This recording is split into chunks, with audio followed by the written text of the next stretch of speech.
నమస్తే, welcome to 99 TV. బరాబర్ అంశాల మీద చర్చించడానికి భరద్వాజ వచ్చేసారు స్టూడియోకి. ఇవాళ బోల్డ్ అనే టాపిక్స్, చాలా కాంట్రవర్సీస్ ఉన్నాయి. అలాగే కొన్ని కోరి తెచ్చుకున్న కాంట్రవర్సీస్, కొన్ని వాటంతట అదాటన పుట్టుకొచ్చిన కాంట్రవర్సీస్. ఇవి కాక అసెంబ్లీ డెవలప్మెంట్స్, పార్లమెంట్ కూడా స్టార్ట్ అయింది. వీటన్నిటి మీద మాట్లాడటానికి భరద్వాజ్ గారు వచ్చారు. నమస్తే భరద్వాజ్ గారు. నమస్తే. స్టార్ట్ విత్ అభియోగ పత్రం ఒక ఆఫీసర్ మీద దేవాదాయ శాఖ నమోదు చేసింది. అంటే అసలు ఉద్యోగం మర్చిపోయి అభియోగ పత్రాలు నమోదు చేయడంలో దేవాదాయ శాఖ బిజీగా ఉన్నట్టుంది. చాలా అంశాలు ఉన్నాయి దేవాదాయ శాఖకి. ఆమెని కోరి పిలిచి వివరణ అడగటంలో తప్పేం లేదు, కానీ ఇవాళ 15 అంశాలు చేర్చారు.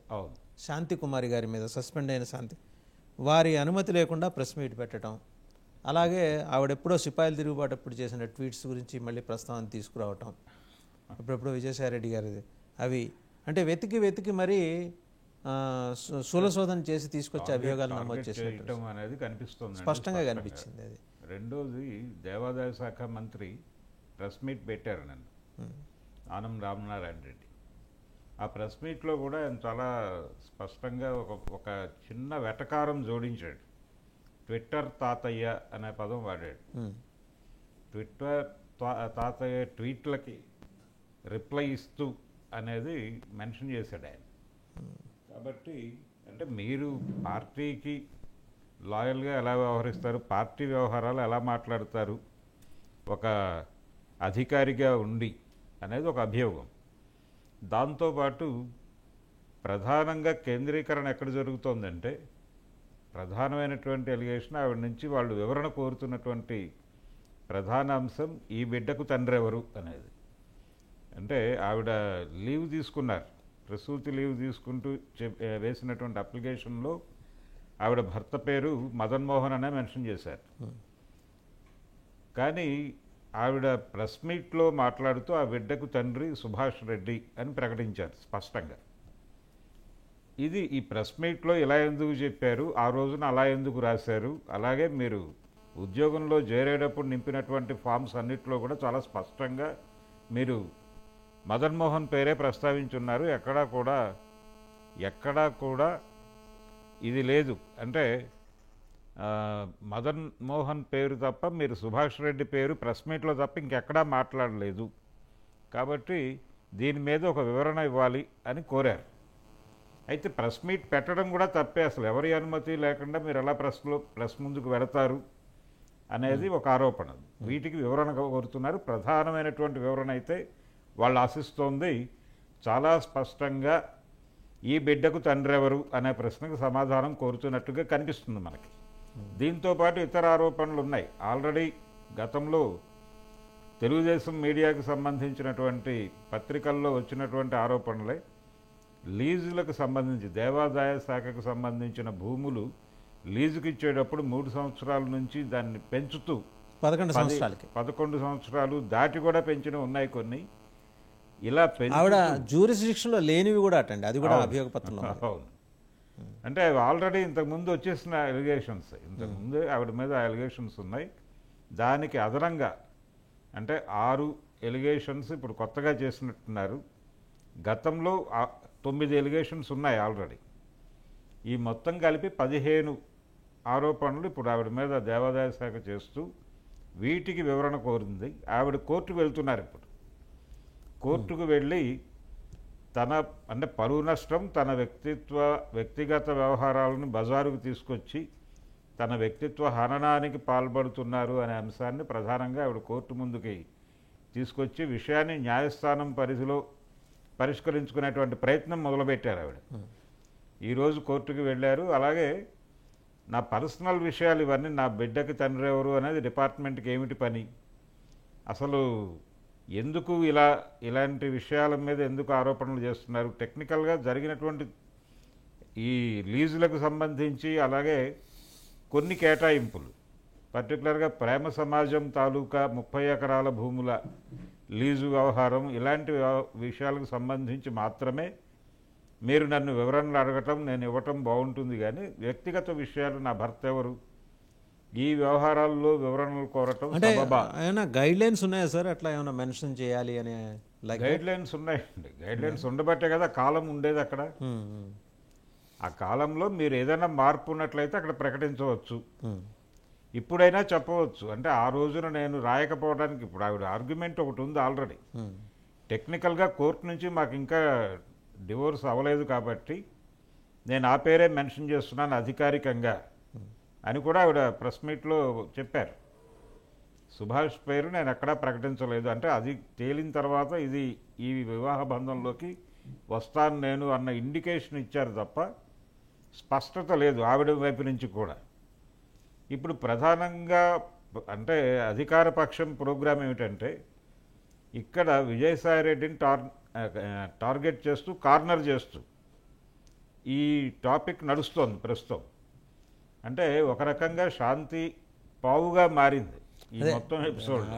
ఆవిడ భుజం నుంచి తుపాకీ పేల్చే ప్రయత్నం ఆవిడ చేస్తుంది. భుజం మీద తుపాకీ పెట్టి విజయసాయిరెడ్డిని పేల్చేటువంటి ప్రయత్నం ఇది. ఉమ్, ఈ ప్రయత్నంలో భాగంగా ఆవిడ మీద ఆవిడ్ని కొంత ఇబ్బంది పెడితే అప్పుడు ఆవిడ నుంచి కొన్ని విషయాలు రాబట్టాలి. ఆవిడ ఒక తీవ్రమైనటువంటి ఒత్తిడిలోకి వెళ్ళిపోయి, మనకు ఒక పాత సామెత ఉంది, పిల్లిని గదిలో పెట్టి బంధిస్తే పులైపోతుంది. అవును. అలా ఈవిడ పులైపోయి నాకు ఈ సమస్యలన్నీ తెచ్చిపెట్టింది ట్విట్టర్ తాతయ్యే అని కనుక అంటే ఆ సమాధానం కోసం వెయిట్ చేస్తున్నారు. అది వచ్చేస్తే మేము మీ ఇతర వ్యవహారాలన్నీ మేము చూసుకుంటాం అన్న ఇండికేషన్ కూడా ఉంది 15 ఆరోపణలు చేయటం వెనకాల. ఆనం రామనారాయణ రెడ్డి గారు మాట్లాడిన సందర్భంలో కూడా చాలా ఆవిడకి గౌరవం ఇస్తూనే మాట్లాడాడు ఆయన. ఎక్కడా ఆవిడ్ని అంటే తగ్గించే ప్రయత్నం చేయలేదు. జనరల్గా కూడా ఆయన నేచర్ చాలా హుందాగా ఉంటుందండి. ముందుగానే వ్యవహరించి కేవలం విజయసాయిరెడ్డి విషయంలో మాత్రమే కొంచెం క్రాస్ చేశాడు ఆయన, లైన్ దాటి ట్విట్టర్ తాతయ్య అని వాడటము. అలాగే నెల్లూరు ప్రజలు చాలా తెలివిగా వ్యవహరించారు ఆయన విషయంలో అనే కామెంట్ కూడా చేశాడు ఆయన ప్రెస్ మీట్లో మాట్లాడుతూ. ఉమ్, ఇవి రెండూ తప్ప మిగిలిన వ్యవహారాల్లో ఆయన శాంతి విషయానికి సంబంధించి చాలా పెద్ద మనిషి తరహాగానే వ్యవహరించారు, హుందాగానే వ్యవహరించారు. ఎక్కడా కూడా లైన్ క్రాస్ చేయలేదు. ప్రధానంగా వాళ్ళు కోరుకుంటున్నది తన నుంచి వాళ్ళు అనుకుంటున్నటువంటి సమాధానం. రైట్. వాళ్ళు అనుకుంటున్న సమాధానం కనుక ఆవిడ వైపు నుంచి వచ్చేస్తే సమస్య ఆవిడ వైపు నుంచి పరిష్కారం అయినట్టు పొలిటికల్ ఏరియాలోకి వెళ్ళిపోతుంది. ఈ ట్విట్టర్లో ఆయన ట్వీట్కి ఈవిడ రిప్లై ఇస్తూ మీరు పార్టీకి వెన్నుముక అనేటువంటి మాట వాడటం మీద స్ట్రెస్ చేయడానికి కూడా కారణం అదే. మీకు ఆయనకి ఉన్నటువంటి రిలేషన్ ఏమిటి అనేది స్పష్టంగా ప్రకటించమ్మా అని అడుగుతున్నారు. మీరు ప్రకటన చేస్తే మేము చూసుకుంటాం మిగిలిన విషయాలన్నీ, దీంతోపాటు మీ పర్సనల్ సమస్యలు కూడా మేము పరిష్కరిస్తాం అనే ఒక ఇండికేషన్ స్పష్టంగా ఆవిడకి ఇచ్చారు. ఇప్పుడు బాల ఆవిడ కోర్టులో ఉంది, ఆవిడేమో లీగల్ ఫైట్ చేయడానికి సిద్ధపడుతున్నారు. ఈ వివాదం అంటే అసలు నా పర్సనల్ ఏరియాలోకి వచ్చేసి ఎలా ప్లే చేస్తారు వీళ్ళందరూ అనే ఉద్దేశంతో ఆవిడ కొంత సీరియస్గానే విషయాన్ని తీసుకున్నారు. అయితే ఆవిడకి కొన్ని ఏరియాల్లో మద్దతు రావాల్సి ఉంది. ఇప్పుడు పరిస్థితి ఏంటంటే వ్యక్తిత్వ హరణము అనేది పక్కన పెట్టేస్తే పర్సనల్ ఏరియాలోకి వెళ్ళి ధార్మిక కోణంలో గందరగోళం చేయటం అనేది చాలా ఎక్కువ కనిపిస్తోంది రైట్. ఈ శాంతి ఎపిసోడ్లో. అంటే మోరల్ యాంగిలే ఎక్కువ కనిపిస్తుంది. మోరల్ యాంగిలే, మోరల్ జడ్జిమెంట్స్ పాస్ చేస్తున్నారు. గతంలో కూడా ఇలాంటి మోరల్ వ్యవహారాల్లో జగన్మోహన్ రెడ్డి గారు కూడా ఇలాంటి తప్పే చేశాడు. అంటే ఆయన కూడా పవన్ కళ్యాణ్ని కార్నర్ చేసేటప్పుడు పవన్ కళ్యాణ్ పొలిటికల్ స్టేట్మెంట్సో లేకపోతే ఆయన పొలిటికల్ ఐడియాలజీ మీదో దాని మీద విమర్శలు మానేసి ఆయన వ్యక్తిగత వ్యవహారాల్లోకి వెళ్ళి ఆయన పెళ్ళిళ్ళ గురించి మాట్లాడకూడని అంశాలు, నిజానికి అది ఒక రకంగా రాజ్యాంగాన్ని వ్యతిరేకించడం, చట్టాన్ని వ్యతిరేకించడం. ఎవరు కోర్టుకు వెళ్ళలేదు కాబట్టి సరిపోయింది, కానీ ఆ రోజున నిజానికి కోర్టుకు వెళ్ళి తేల్చుకోవాల్సిన విషయం అది కూడా. పవన్ కళ్యాణ్ మీద ఆయన చేసినటువంటి ఆరోపణలు కూడా చాలా సీరియస్గా కాన్స్టిట్యూషన్ మీద దాడేయాలి. అంటే ఆయన డివోర్స్ గురించి మాట్లాడటం, డివోర్స్ తీసుకోవటం అనే దాన్ని ఒక ధార్మిక కోణంలో నుంచి ఒక బాధ్యత కలిగినటువంటి ముఖ్యమంత్రి మాట్లాడటం అనేది ఖచ్చితంగా తప్పదు. దాదాపు అలాంటి పని ఇప్పుడు జరుగుతోంది.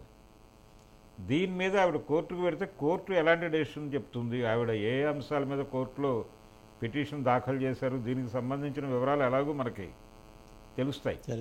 అంటే కేవలం వీటి గురించి మాత్రమే మాట్లాడతారా, లేకపోతే ప్రభుత్వం వ్యవహరిస్తున్న తీరు, పర్టికులర్గా నీ భర్త ఎవరు అని నిలదీయటం అనేది దానికి లీగల్ బైండింగ్ ఏ మేరకు ఉంటుంది అనే దాని మీద ఏదైనా కోర్టు నుంచి అభిప్రాయం కోరుతారు. ఓకే, అవన్నీ అడగచ్చేమో డిపార్ట్మెంటల్ ఎంక్వైరీలో భాగంగానే. అవన్నీ ప్రభుత్వం కూడా బాహ్య ప్రపంచానికి చెప్పాల్సిన అవసరం ఉంది. చెప్పాల్సిన అవసరం లేదు కదా, అది రివీల్ చేయాల్సిన 15 అభియోగాలతోటి మేము ఆ ఛార్జ్ షీట్ ఇచ్చామనే పద్ధతిలో అది హ్యూమిలియేటింగ్ ఉమెన్ కదా. ఎప్పుడైతే మీరు బయటికి రిలీజ్ చేశారో వెంటనే మీడియా డిస్కషన్ మొదలైపోతుంది, మీడియా ట్రయల్ మొదలవుతుంది. మొదలైంది సార్, పొద్దున కూడా జడ్జిమెంట్లు కొన్ని 4-5 పాస్ అయినాయి, 4-5. ఇదే ప్రాబ్లం ఈ ఏరియాలోకి వచ్చినప్పుడు వాళ్ళు ఏం చేస్తున్నారంటే పొద్దున 8ంటికి జడ్జిమెంట్, 9ంటికి అరెస్టు, 10ంటికి ఏమో జైలుకి తీసుకెళ్ళడం, 11ంటికి బెయిల్ మీద బయటికి రావటం, ఇవన్నీ ఉంటాయి. ఇప్పుడు ఆవిడ ఎపిసోడ్లో జరుగుతోంది, ఆవిడ మొదటి నుంచి మొత్తుకుంటోంది ఏంటంటే, బాబు ఎందుకు ఈ విషయాన్ని హైలైట్ చేస్తున్నారు, ఇది తప్ప వేరే గొడవలు ఏం లేవా అని మాట్లాడుతోంది ఆవిడ. నిజానికి చాలా అంశాలు ఉన్నాయి ఆంధ్రప్రదేశ్లో, మాట్లాడుకోవాల్సినటువంటి విషయాలు చాలా ఉన్నాయి. దేవాదాయ శాఖలోనే చిల్లిగవ్వలేని ఖజానా గురించి మాట్లాడాల్సి వస్తే అది. సో ఆ అంశం పక్కన పెడితే సరే, ఇది కూడా ఇంకొక ఉమెన్ ఆఫీసర్కి సంబంధించిందే. స్మితా సబర్వాల్ గారు, ఆవిడ నిన్న ఒక ట్వీట్ చేశారు, పెద్ద అప్రోర్ వస్తుంది. అంటే ఈ సివిల్ సర్వీసులకి దివ్యాంగుల అవసరం ఏంటి అని చెప్పేసి. అంటే ఆవిడ చెప్తోంది ఏంటంటే, ఆవిడ ఆర్గ్యుమెంటు ఇది ఆర్మీ లాంటి ఉద్యోగం అంటోంది ఆవిడ. అంటే మీరేదో ఐఏఎస్ అనగానే ఎయిర్ కండిషన్ రూమ్లో కూర్చుని అలా ఫోన్లో మాట్లాడుతూ కాలక్షేపం చేసే ఉద్యోగం కాదు. ఇది ప్రజా సమస్యల్ని తెలుసుకోవడంతో పాటు ప్రభుత్వం చేసేటువంటి కార్యక్రమాల అమలు తీరుని ఎప్పటికప్పుడు పర్యవేక్షించాలి. క్షేత్రస్థాయికి ప్రయాణాలు ఉంటాయి, విస్తృతంగా తిరగాల్సి ఉంటుంది. ఇది గదిలో కూర్చునే ఉద్యోగం కాదు. కాబట్టి ఇలాంటి ఉద్యోగాల్లో వాళ్ళని పెట్టడం ద్వారా వాళ్ళు కొంత ఇబ్బంది పడేటువంటి అవకాశం ఉంటుంది. అందుకని ఆవిడ ప్రస్తావించింది కొన్ని ఉద్యోగాలు కూడా. మీరు ఒక సర్జన్గా దివ్యాంగుల్ని ఊహించగలరా, ఇలాంటి ప్రశ్నలు కూడా లేవనెత్తింది ఆవిడ తన ట్వీట్లో. కాబట్టి ఇది ఒక రకమైనటువంటి ఒక కార్నర్కి వెళ్ళి ఆలోచించే పద్ధతే. దివ్యాంగులైన సర్జన్లు చాలా మంది, ఎఫిషియెంట్ సర్జన్స్ చాలా మంది ఉన్నారు. చాలా మంది ఉండటం మాత్రమే కాదండి, అద్భుతమైన ప్రతిభా పాఠవాలు చూపిన వాళ్ళు ఉన్నారు. వాళ్ళు చాలా ఏరియాల్లో వాళ్ళు ఆకాశమే హద్దు అన్న పద్ధతిలో వెళ్తున్నారు. వాళ్ళల్లో మనోనిబ్బరం నింపేలాగా మాట్లాడాల్సింది పోయి, మీరు ఈ పని చేయలేరు, ఇది మీరు చేయలేని పని అని చెప్పడమే తప్పు. చేయగలరా లేదా అనేది వాళ్ళు తేల్చుకోవాల్సిన అంశం. కానీ కోటా విషయానికి సంబంధించి ఆవిడ ప్రధానంగా మాట్లాడారు. దివ్యాంగులకి కోటా ఏమిటి సివిల్ సర్వీసెస్లో అనే మాటే ఇబ్బందికరమైనటువంటి మాట. అది ఆ ఆర్గ్యుమెంట్ రేపటంలోనే ఆవిడ వాళ్ళని ఒక కార్నర్కి నెట్టేసింది. ఆధిపత్య ధోరణి, నిర్మోహమాటంగా ఆధిపత్య ధోరణి. ఇది ఒక రకంగా మనకి 90 దశకంలో యాంటీ రిజర్వేషన్ మూమెంట్ వచ్చింది ప్రారంభంలో. మండల్ కమిషన్ వ్యవహారానికి సంబంధించి రిజర్వేషన్ వ్యతిరేక ఆందోళన చాలా పెద్ద ఎత్తున జరిగింది చాలా ప్రాంతాల్లో. ఇక్కడ అప్పటి ఉమ్మడి ఆంధ్రప్రదేశ్లో తెలుగుదేశంలో కొంతమంది పెద్దలు తెర వెనకుండి నడిపించారు కూడా దాన్ని, ఆ ఉద్యమాన్ని. ఆ ఉద్యమాని కోసం ఒక సంస్థ ఏర్పడింది, నవసంఘర్షణ సమితి అని ఏర్పాటు చేసి దాని వెనకాల ఉన్నది మళ్ళీ వీళ్ళే. అగ్రకుల రాజకీయ నాయకులు, అన్ని పార్టీల వారు సమన్వయంతో ఆ సంస్థను నడిపించారు. మీకు అంటే భరద్వాజ్ గారు, అవుట్ ఆఫ్ కాంటెక్స్ట్ అడుగుతున్నాను అనుకో, అవుట్ ఆఫ్ బాక్స్. అగ్రకులం అనే మాట మనం వాడకూడదు, ఎందుకంటే ఇతర కులాలు అందాం. అగ్ర అని ఎవరన్నా డిఫైన్ చేసి పంపించారా, ఏమన్నా నెత్తి మీద రాసి పంపించారా? అంటే మీకు ఎప్పుడైతే ఎస్సీ ఎస్టీ ఓసీ బీసీ ఈ లెక్కల్లో కేటగిరీ వచ్చేసిందో, ఇతర కులాలు అంతే. అదే ఇతర కులాలు ఓసీ అంటున్నారు. అయితే సామాజికంగా చూస్తే కింది కులములు పై కులములు అనేటువంటి ప్రస్తావన ఒకటి జరుగుతోంది పొలిటికల్ ఏరియాలో. టెక్నికల్గా అది కరెక్టా కాదు అనేది దాన్ని కొంచెం బయోమీడియాగా మారిస్తే ఆధిపత్య కులాలు అంటే సరిపోతుంది. ఆధిపత్య కులాలే, ఆధిపత్య కులాలు. ఆధిపత్య కులాల్లో ఏంటంటే ఆ సైకిల్ స్పోక్స్లో ఒకసారి కొన్ని కిందకి కొన్ని పైకి వచ్చినప్పుడు ఈ నిమ్న కులాలని ఇవాళ ఎదుర్కొన్న వాళ్ళు ఆధిపత్య కులాలుగా ఉన్న సందర్భంలో జరిగినటువంటి రిజర్వేషన్ వ్యతిరేక ఆందోళనలో ప్రధానమైనటువంటి ఆరోపణ ఏంటంటే, ఈ రిజర్వేషన్ల వలన ప్రతిభ ఉన్నవారు చాలా ఇబ్బంది పడుతున్నారు. అంటే తక్కువ ప్రతిభ ఉన్నవారు రిజర్వేషన్ కోటాలో ఉద్యోగాలు కొట్టేస్తున్నారు. ఎక్కువ ప్రతిభ ఉన్నవారు ఈ కోటాలో ఉద్యోగాలు వెళ్ళిపోవడం వలన అక్కడ ఉద్యోగాలు దొరక్క ఇంకెక్కడో బతకాల్సి వస్తుంది అనే ఒక రకమైనటువంటి వాదాన్ని ముందుకు తీసుకొచ్చారు. రైట్. అయితే ఈ ప్రతిభ అనే దగ్గర ఒక చిన్న ఆర్గ్యుమెంట్ జరిగింది అప్పట్లో. ఈ ప్రతిభ చుట్టూ జరిగినటువంటి ఆర్గ్యుమెంట్లో ప్రధానమైనటువంటి విషయం ఏంటంటే, ఈ మీరన్నటువంటి ఈ ఎస్సీ ఎస్టీ ఎవరైతే రిజర్వేషన్లు అనుభవిస్తున్నారో రిజర్వేషన్లు అనుభవిస్తున్నటువంటి కులాలు కాకుండా ఇతర కులాలు అంతే. ఆ ఇతర కులాలలో పిల్లలు పుట్టిన తర్వాత వాళ్ళ వికాసానికి కుటుంబ వాతావరణం కొంత సహకరిస్తూ వాళ్ళకి సహజ జ్ఞానం వస్తుంది. అంటే ఇంట్లో తల్లిదండ్రులు వాళ్ళని చదివిస్తూ ఉంటారు. ఈ చదువు అంటే యాక్చువల్గా వాళ్ళు పుట్టగానే వాళ్ళకి పద్యాలు నేర్పటము, లేకపోతే ఇంట్లోనే అక్షరాభ్యాసం చేసి వాళ్ళకి ఏదో నేర్పించే ప్రయత్నం కొంత మొదలవుతుంది. 1వ తరగతిలో లేకపోతే మరో క్లాసులోనో వాళ్ళు స్కూల్లో ప్రవేశించే నాటికే కొంత జ్ఞానంతో ఉంటారు. కానీ ఈ రిజర్వేషన్లు పొందుతున్నటువంటి కులాల్లో తల్లిదండ్రులు అలాంటి ఫీడ్బ్యాక్ ఇవ్వరు పిల్లలకి. అటువంటి వాతావరణం ఉండదు అక్కడ. ఉండకపోవడం వలన వాళ్ళు స్కూల్కి వచ్చి నేర్చుకునేదే ప్రాథమిక విద్య. వీళ్ళకంటే అడ్వాన్స్డ్ స్టేజ్లో వాళ్ళు ఉంటారు. అంటే ఒక రకంగా ఇప్పుడు ఈవిడ చెప్పినటువంటి పరిస్థితి, కాళ్ళు లేని వాళ్ళకి కాళ్ళు ఉన్న వాళ్ళకి ఒకే లైన్ మీద నుంచోబెట్టి పరుగుబంధం పెడితే అలాగా వీళ్ళకి కొంత అడ్వాన్స్ చేయటం కోసం ఏదో ఒక సాధనం కావాలి అనే ఉద్దేశంతోనే రిజర్వేషన్ పద్ధతి తీసుకొచ్చారు.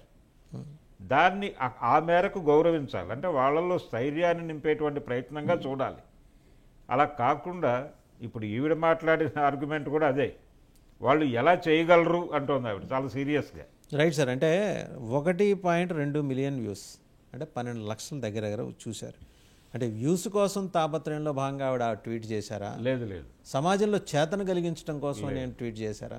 ఆవిడ తన అభిప్రాయాన్ని ప్రకటించారండి ఓపెన్గా, ఆవిడకి అనిపించిన విషయాన్ని. ఆవిడ అడుగుతున్నది ఇంకోటి ఏంటి, సజ్జనులతో పాటు ఒక పైలట్ డిజేబుల్డ్, అంటే డిజేబుల్డ్ అనే మాట కూడా అనకూడదు, డిఫరెంట్లీ ఏబుల్డ్. అవును, డిఫరెంట్లీ ఏబుల్డ్ పర్సన్లోనే అది ఉంది. పైలట్గా ఏమో రాణించొచ్చండి. మీరు ఎలా నిర్ణయిస్తారు అనేది. ఇప్పుడు రకరకాల ఏరియాల్లో వాళ్ళు ఎక్స్ప్లోర్ చేసుకుంటూ వెళ్ళారు. వెళ్ళిన ప్రాంతాలు మీ కళ్ళ ముందు ఉన్నాయి కదా. ఉన్నప్పుడు వెళ్ళలేరు అని అనుకున్నారుగా ఒకప్పుడు, వాటిని కూడా వెళ్ళారు. ఇప్పుడు దాన్ని ఎందుకు యాక్సెప్ట్ చేయరు? మీ కళ్ళ ముందు ఉన్న వాస్తవాన్ని మీరెవరు స్కేల్ పెట్టడానికి? మీరు ఒక స్కేల్ నిర్ణయించి వీళ్ళు మాత్రమే చేయగలరు, వీళ్ళు చేయలేరు, చేయలేని వారికి కోటా ఎందుకు, చేయగలిగిన వాళ్ళే వస్తారు. మీరు కోటా పెడితే ఆ కోటాలో చేయగలిగిన వాళ్ళు వస్తారు. అంటే ఇక్కడ ఇంకొక ఇబ్బంది ఏంటంటే, ఈ కోటా పేరుతో రకరకాల దివ్యాంగుల, మేము కూడా దివ్యాంగులమే అని కొంతమంది ఇతరులు వచ్చేస్తున్నారు, కొన్ని ఫాల్స్ సర్టిఫికెట్లు వస్తున్నాయనే ఎలిగేషన్ ఒకటి కామన్ పీపుల్లో ఉంది. ఆ విషయం ఆవిడ ప్రస్తావన చేస్తుంటే బాగుండేదేమో. లేదు, ఆవిడ అలా మాట్లాడలేదు. ఆవిడ చాలా స్పష్టంగా కోటా తీసేయాలి అనేది డిమాండ్గా పెట్టింది ఆవిడ. కోటా తీసేయాలి అనేది ఆకాంక్షగా కూడా కాదు, డిమాండ్గానే ప్రకటించారు ఆవిడ. ఇది ఒక చిన్న ఇబ్బంది. అయితే దీనికి ఇన్ని వ్యూస్ రావటం వెనకాల ఈ అంశం గురించి చాలా సెక్షన్స్లో ఇలాంటి అభిప్రాయం ఉంది అనటానికి ఒక కొలమానం అది.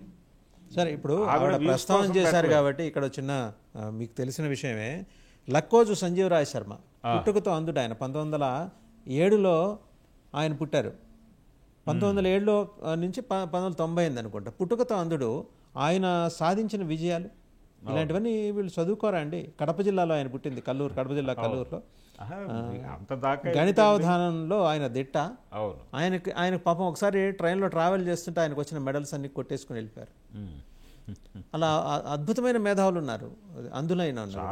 మనం జస్ట్ కాంట్, అంటే వాళ్ళు చూడలేరు కాబట్టి, వారికి చూపు లేదు కాబట్టి, వారి ప్రతిభ లేదు అని ఆ నింద చేయటం కరెక్ట్ కాదేమో, పైగా ఆ స్థాయిలో ఉన్న ఆఫీసర్. అదే అంటే రకరకాలుగా వాళ్ళని ఏబుల్ చేయటానికి టెక్నికల్గా చాలా విషయాలు ఇప్పుడు జోడింపు అయినాయి వాళ్ళకి. అంటే నడవలేని పరిస్థితిలో ఉన్నవాళ్ళు నడవటానికి సంబంధించినటువంటి పరికరాలు వచ్చినాయి. వాళ్ళు వాటి ఆధారంగా చాలా పనులు చేసేస్తున్నారు. ఈ అడ్వాన్స్మెంట్ని నిరాకరించటం, కోటా వద్దు అని చెప్పడం అంటే, దీనికి రెస్పాండ్ అవుతున్న వాళ్ళు ఇంత లెవెల్లో ఉన్నారు, ఈ నెంబర్కి వచ్చారు అనేది గుర్తించాలి. ఇప్పుడు ఈ లెవెల్లో దాని మీద, ఆ కోటా మీద వ్యతిరేకత ఉంది అనేది చూసుకుని దాన్ని అడ్రస్ చేయాల్సినటువంటి అవసరం ఉంది ఇప్పుడు. ఎస్. పొలిటికల్ లీడర్స్ కానీ ఎవరైనా సరే దీని మీద మాట్లాడేవాళ్ళు ఆవిడేదో వ్యూస్ కోసం పెట్టింది అనేది తప్పు. అది ఆవిడ పెట్టిన దానికి ఈ సంఖ్యలో వ్యూస్ రావడం ఏమిటి, లైక్స్ రావడం ఏమిటి, ఇంతమంది ఇదే అభిప్రాయంతో ఉన్నారా, ఈ అభిప్రాయం పోగొట్టడానికి మనం ఏం చేయాల్సి ఉంటుంది అనే దిశగా సీరియస్గా ఆలోచించాల్సినటువంటి విషయం ఇది. సరే, ఇక ఈరోజు ఇంపార్టెంట్ డెవలప్మెంట్స్లోకి వస్తే అటు పార్లమెంట్ సభలు ప్రారంభమైనాయి అండ్ అసెంబ్లీ సమావేశాలు ఇక్కడ ప్రారంభమైనాయి. ఈరోజు ఊహించినట్టే ప్రతిపక్ష నాయకుడు ఆయన 2-3 ప్రస్తావనలు చేశారు. ప్రతిపక్ష హోదా మాకెందుకు ఎవరు ఒకటి, రెండోది ఏంటంటే అది సరే దాని గురించి మాట్లాడుకునే ముందు ఈరోజు అసెంబ్లీలోకి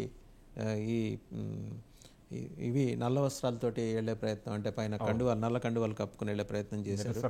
నిరసన మరి దేని మీద నిరసన తెలియలేదు, అది మరి ఎవరి మీద నిరసన తెలియలేదు. కానీ బట్ వాళ్ళ ఇంటెన్షన్ ఒకటి స్పష్టంగా అర్థమైంది, వెళ్ళటం, గొడవ చేయటం, బయటకు వాకౌట్ చేసి వచ్చేయటం.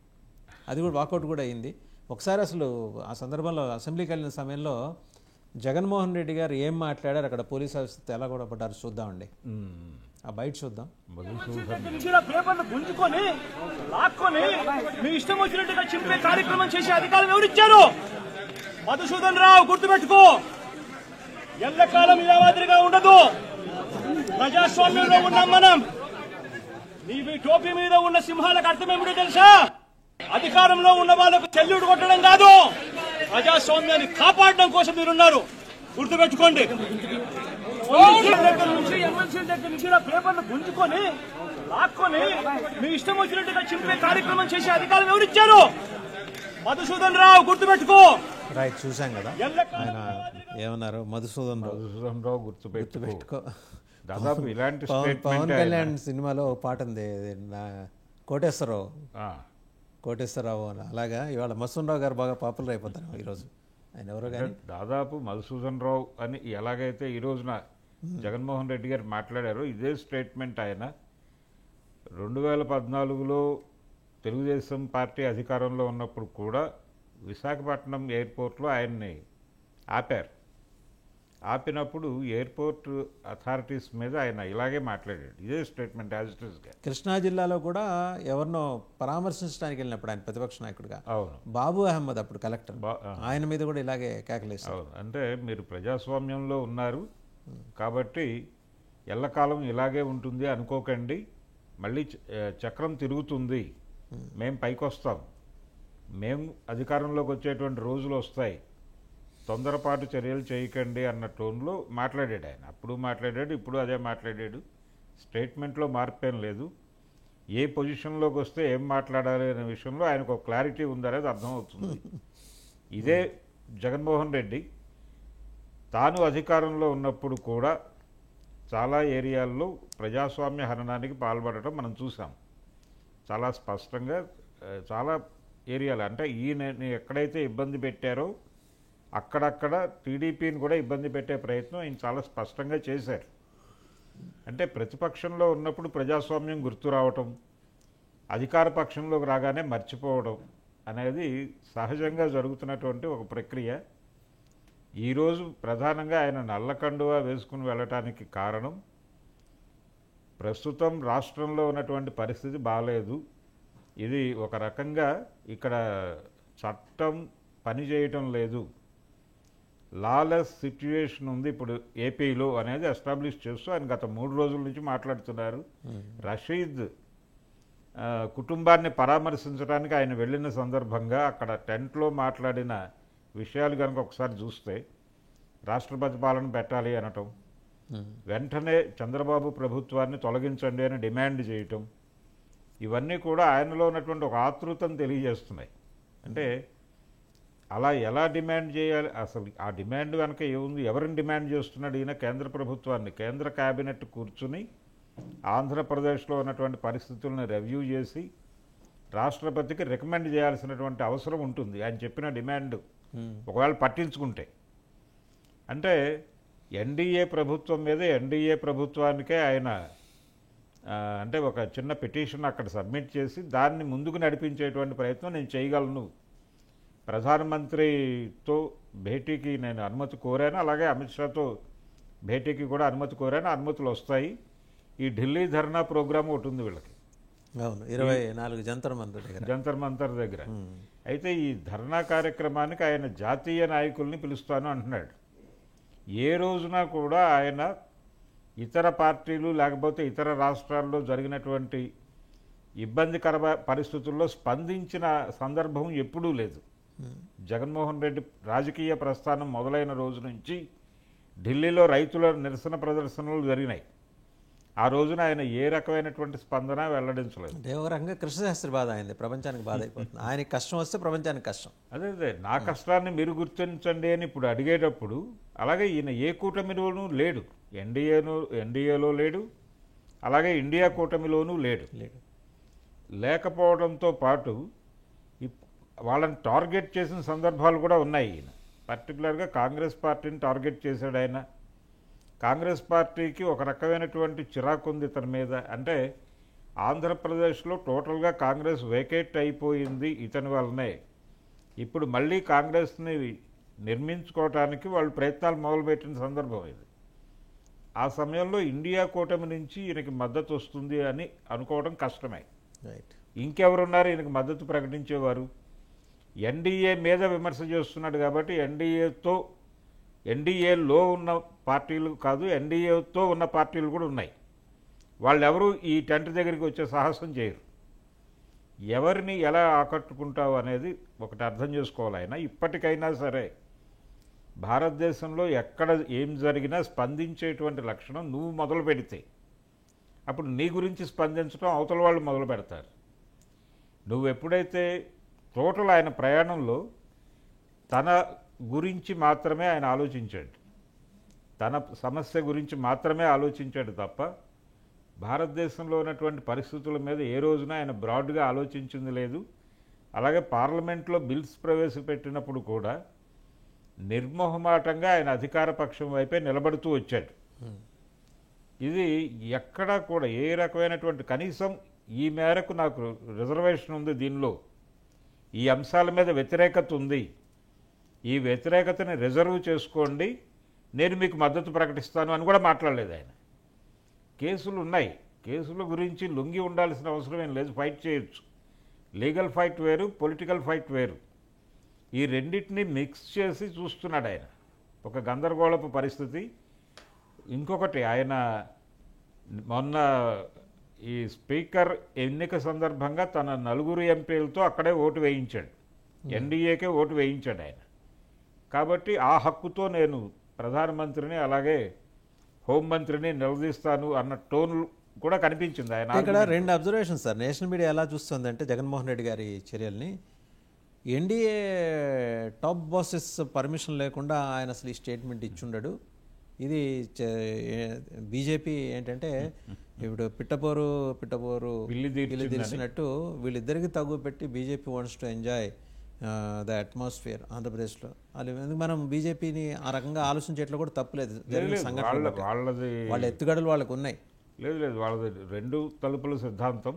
ఇప్పుడు జగన్మోహన్ రెడ్డిని వాళ్ళు ఢిల్లీలో వచ్చినప్పటికీ ఆయనకి డెఫినెట్గా కలిసేందుకు అవకాశం అయితే కల్పిస్తారు. కలిసిన తర్వాత జస్ట్ విని తప్పకుండా పరిశీలిస్తామని చెప్పేసి ఆయన్ని టచ్లోనే ఉంచుకుంటారు తప్ప బయటకు పంపించే ప్రయత్నం చేయరు, అంటే హర్ట్ చేయరు అతను. అయితే ఏమిటి సాధిస్తాడు ఈయన ఈ ఢిల్లీ ధర్నా ద్వారా కావచ్చు, ఇప్పుడు ఈ హడావిడి ద్వారా కావచ్చు? అంటే ప్రధానంగా ఆయన చేయవలసింది ఏమిటి? ఇక్కడ రాష్ట్రంలో శాంతి భద్రతలు క్షీణించినాయి అన్నప్పుడు రాష్ట్ర ప్రభుత్వానికి సంబంధించినటువంటి కార్యాలయాల దగ్గర ధర్నా చేయొచ్చు. అలాగే మీకు ఆ ఇన్సిడెంట్, రషీద్ ఇన్సిడెంట్ జరిగినప్పుడు ఇమ్మీడియట్గా బాడీని తీసుకుని వెళ్ళి రాస్తా రోకోనో మరొక ఆందోళన చేసి ప్రభుత్వాన్ని అక్కడికి రప్పించి విషయాన్ని తేల్చేసేటువంటి పని చేయాలి. ఎక్కడా కూడా వీళ్ళు ఉద్యమాలు చేస్తున్నటువంటి దాఖలాలు కనిపించలేదు. ఎక్కడైనా సరే ఇలాంటి ఇన్సిడెంట్ జరిగినప్పుడు సీరియస్గా ఆ జిల్లాలో యంత్రాంగం మీద ఒక ఫైట్ జరగాలి కదా అక్కడ స్థానికంగా. ఫైట్ అంటే ఇప్పుడు మీరు చెప్తుందే చూస్తుంటే వంగవీటి మోహన్ రంగారావు గారి సంఘటన గుర్తొస్తుంది. ఆ రోజు ఆ రిక్షా కార్మికుడి శవాన్ని ఆయన బండి మీద వేసుకొని వెళ్ళిపోయాడు హోమ్ మినిస్టర్ ఉన్న చోటికి. వెళ్ళిపోవడం మాత్రమే కాదండి, విజయవాడ మొత్తం స్తంభింపజేశాడు ఆయన. ఆ స్తంభింపజేసినటువంటి వాతావరణం తీసుకురాగలిగితే ప్రభుత్వం నీ దగ్గరికి వస్తుంది మాట్లాడటానికి. అప్పుడు నువ్వు డిమాండ్ పెట్టు, ముందుకు నడువు. అంటే ఈ ఉద్యమాన్ని నువ్వు ఢిల్లీ వెళ్ళి చేసి రాజకీయ పక్షాల మద్దతు కూడగట్టడం అనేది చాలా అనాలోచితమైనటువంటి చర్య. ఇప్పటికే చాలా నష్టం జరిగింది వైఎస్ఆర్సీపీకి. ఆయన ఎక్కడ కూర్చోవాలి? చంద్రబాబు గారి ఇంటి ఎదురుకుండా ధర్నా కార్యక్రమంలో జగన్మోహన్ రెడ్డి కూర్చోవాలి, లేదు ఏపీ సెక్రటేరియట్ ముందు కూర్చోవాలి. ఇవన్నీ వదిలిపెట్టేసి ఢిల్లీలోకి వెళ్ళి జంతర్ మంతర్ దగ్గర కూర్చుంటాను నేను జాతీయ స్థాయిలో. అంటే ఎవరికి వ్యతిరేకంగా ఆయన ఎవరిని థ్రెట్ చేస్తున్నాడు? జంతర్ మంతర్ మీకు తెలియదు కదా సార్, అది ఒక ధర్నా చౌక్, ఇందిరా పార్క్ దగ్గర ధర్నా చౌక్ లాంటిది. వస్తుంటారు, టెంట్లు వేసుకుంటారు, చేస్తుంటారు. ఆ మాటకు వస్తే కవితక్క చేశారు ఆవిడ, ఇది మహిళా రిజర్వేషన్ కోసం అక్కడ వెళ్ళి చేశారు. అవి పెద్ద శాంక్టిటీ క్యారీ చేయవని చెప్పేసి ఒక ఇంప్రెషన్ అండి, ఇంప్రెషన్ ఉంది. అయితే ఈయన చెప్తున్న మాటలు ఎవరికి వ్యతిరేకంగా ఆయన అభిప్రాయాన్ని పోగు చేస్తాడు అంటే ఎన్డీఏ ప్రభుత్వానికి వ్యతిరేకంగా అనేది చూడాలి. ఇక్కడ వాళ్ళు ఎలా ఆలోచిస్తారు విషయాన్ని అనేది కూడా చూడాలి. ఇది ఒక రకంగా ఒక థ్రెట్ ఇవ్వటమే, నేను మీ నుంచి పక్కగా జరిగే ఛాన్స్ ఉంది, మీరు నన్ను తిరిగి హక్కును చేర్చుకోండి అని ఒక సిగ్నల్ ఇస్తున్నాడు. ఇందాక మీరు ప్రస్తావించినటువంటి నేషనల్ మీడియా కాంటెక్స్ట్లోకి వెళితే ఈ ప్రస్తావనకి వాళ్ళ స్పందన ఎలా ఉంటుంది అనేది వాళ్ళు రాస్తున్నారు. వాళ్ళ స్పందన డెఫినెట్గా పాజిటివ్గానే ఉంటుంది. ఎన్ని అరిచినా ఎన్ని కేకలు పెట్టినా వాళ్ళకి ఎవరిని పక్కకి పంపించేటువంటి పరిస్థితిలో వాళ్ళు లేరు. ఎవరినైనా అనునయించి హక్కును చేర్చుకుని కాసేపు ఓదార్చి పంపించటమే. ఈయన ఎలాగైతే రషీద్ కుటుంబానికి పరామర్శ చేశాడో ఈయనకి పరామర్శ జరుగుతుంది అక్కడ. అంతకు మించి కొత్తగా జరిగేది ఏమి. రెండోది, ఇప్పుడు ఈయన అందరినీ రమ్మన్నాడు, ఇదేమన్నా పేరెంట్ అందరూ వెళ్ళి అక్కడ కూర్చోటానికి ఒకటి. రెండోది, ఒకవేళ వెళ్ళారే అనుకోండి, ఒక 100 కంచెలు ఉంటాయండి, అవి దాటుకుని ఆయన దగ్గరికి వెళ్ళాలి. అవును, అంటే అది ప్రజలకే, లేదా అందుకని జాగ్రత్తగా నాయకుల్ని మాత్రమే రమ్మన్నాడు ఆయన. ఎలాగో ప్రజలు వస్తే ఆయన ఎలాగో కలవడు కాబట్టి ఈ పరదాలు వీటన్ని దీనికి అలవాటు పడిపోయారు కదా. లేదు, ఆయన చాలా ఎన్నికల ప్రచారం దగ్గర నుంచి జగన్మోహన్ రెడ్డి వరుసగా తప్పులు చేసుకుంటూ వెళుతున్నాడండి. ఆయన అధికారం వచ్చిన రోజు నుంచి ఆయన ప్రవర్తన, ఆయన అధికారం పోవడానికి ఆయనే మార్గం వేసుకున్నాడు. ఆయన స్పష్టంగా చూడాల్సింది ఏంటంటే నా ఎస్సీ, నా ఎస్సీ, నా ఎస్టీ, నా మైనారిటీ, నా బీసీ అనటంలోనే తన ఓట్ బ్యాంక్ని ఎక్స్పోజ్ చేసుకున్నాడు ప్రపంచానికి. నేను ఈ ఓట్ బ్యాంక్ని పథకాల ద్వారా నేను సెక్యూర్ చేసుకున్నాను అని ప్రపంచానికి చెప్పడంతో పాటు తను కూడా ఆ కాన్ఫిడెన్స్లోకి వెళ్ళిపోయి మిగిలిన అంశాలని పట్టించుకోవడం మానేశాడు. అంటే ఇసుకలో తలదూర్చినటువంటి ఉష్ట్రపక్షి బాపతు అయిపోయాడు ఆయన. అయిపోయిన తర్వాత ఆయనకి ప్రపంచంలో ఏం జరుగుతోందో కనబడలేదు. రెండోది, ఇక్కడ ఇందాక మనం మాట్లాడుకున్నట్టు ఇతర కులాల ప్రస్తావన మరొకసారి తెస్తున్నాను నేను.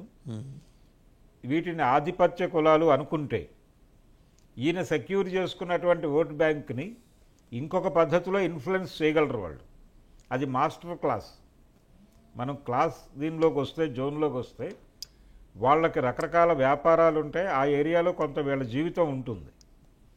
వాళ్ళని టార్గెట్ చేస్తూ జగన్మోహన్ రెడ్డి గారు తీసుకున్నటువంటి కొన్ని నిర్ణయాలు వీళ్ళని ఇబ్బంది పెట్టినాయి. ఎవరైతే ఈయన తన ఓట్ బ్యాంక్ అనుకుని రిజర్వ్ చేసి సూట్ కేసులో పెట్టాను అనుకున్నాడో వాళ్ళు ఎఫెక్ట్ అయ్యారు. వాళ్ళు ఎఫెక్ట్ అయినప్పుడు ఆదుకోవాల్సింది మళ్ళీ వాళ్ళే, మాస్టర్ క్లాస్ ఈ ఇతర కులాలే. దాంతో వాళ్ళు ఈజీగా మేనేజ్ చేయగలిగారు వీళ్ళని. ఈ మేనేజ్ చేయగలగటం అనేది ఈయన ఊహించలేదు, ఈయన ఊహకు అందలేదు. అందరినీ, అంటే సమాజంలో అందరినీ కలుపుకుని వెళ్ళేటువంటి ధోరణి ఉండాలి. ఇదేదో వర్గ పోరాటం చేస్తున్నాను నేను అన్న టోన్లో మాట్లాడేవాడు ఆయన. అంటే పెత్తందారులు, పేదలు నా వైపు ఉన్నారు, పెత్తందారుల అంతు చూస్తాం మేము అన్న టోన్లో మాట్లాడాడు ఆయన. ఇది అక్కడ కుదరదు. ఆ ఫ్రేమ్లో, అంటే తను ఏ ఫ్రేమ్లో అయితే అధికారంలో ఉన్నాడో ఆ ఫ్రేమ్కి పొసగని భాష మాట్లాడాడు, ఆ పొసగని ఎత్తుగడలు పన్నాడు. తన స్వయంకృతాపరాధం ఈ రోజున వైఎస్ఆర్సీపీ ఈ కండిషన్లో ఉండటానికి ఆయనే కారణం, ఆయన వ్యూహాలే కారణం, ఆయన మాటలే కారణం. ఇప్పుడు కూడా ఆయన ట్రాక్ మీద లేడు, ఇప్పుడు కూడా ఆయన సరైనటువంటి పద్ధతిలో లేడు. ఇది మరిన్ని ఇబ్బందులకి లీడ్ చేస్తుంది. అండ్ ఇంకొక అంశం సార్, ఆయన సోదరి సునీత ఒక ట్వీట్ చేశారు, మీ కార్యకర్తను చెబుతున్న రషీద్ హత్యకు గురైతే పరామర్శకు వెళ్ళారు, డిమాండ్ చేశారు ఎంక్వైరీ అని. సొంత బాబాయ్ హత్యకు గురైతే దాని మీద ఎందుకు మరి డిమాండ్ చేయలేదు, ఢిల్లీ వెళ్ళి ధర్నా చేయదలుచుకోలేదు ఈ హత్య? ఢిల్లీకి వెళ్ళి ధర్నా చేయటం కాదండి, ఆయన ఆ రోజున మొదట సిబిఐతో వెళదాము అని ఆవిడ సమక్షంలో ఉన్నాయి. ఆ తర్వాత మళ్ళీ వెనక్కి వెళ్ళి ఇలా రకరకాల స్టేట్మెంట్స్ ట్విస్ట్లు ఇస్తూ వెళ్ళాడు ఆ కేసుకు సంబంధించి.